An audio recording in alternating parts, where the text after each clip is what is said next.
Uncle, আমি আপনাকে একটা কথা বলার জন্য এসেছি। আমি আলীকে বিয়ে করতে চাই। তুই বিয়ে করতে চাচ্ছিস, অবশ্যই বিয়ে হবে, ধুমধাম করে বিয়ে হবে, এটা আর বলতে হয়। কিন্তু আলেয়া মামুনির আপত্তি নেই তো না? না। আঙ্কেল, আপত্তি নেই। বাহ, তাহলে তো হয়েই গেল। হিন্দিতে একটা শ্লোক আছে, জব মিয়া বিবি রাজি তো ক্যা করেগা। সোনাম, বস। আমার অ্যান্টনির বিয়ে, and you know what to do. Yes boss. তাহলে আগামী শুক্রবারে বিয়েটা হোক। আমি আর আলী একটু ঢাকায় যাবো বিয়ের কেনাকাটা করতে। আলী ওর পছন্দের শাড়ি কিনবে আর আমাকে শেরওয়ানি চুজ করে দিবে, তাই না?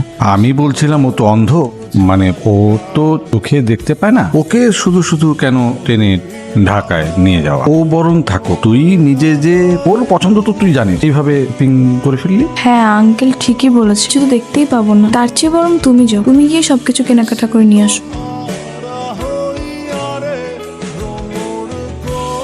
আঙ্কেল, আঙ্কেল, কি হয়েছে আপনার? আরে বলেন তো।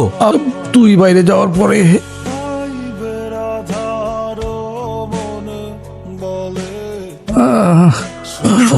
আমি শিউরিটা শুনাম। সুনাম রে, আমি একটা কাজে বাইরে পাঠাইছি। সুনাম বাড়িতে ছিল না রে বাবা।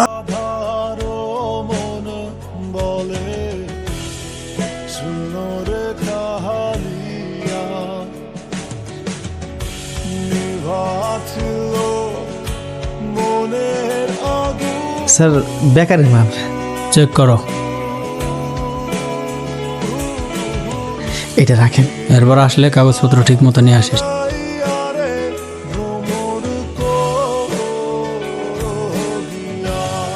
ও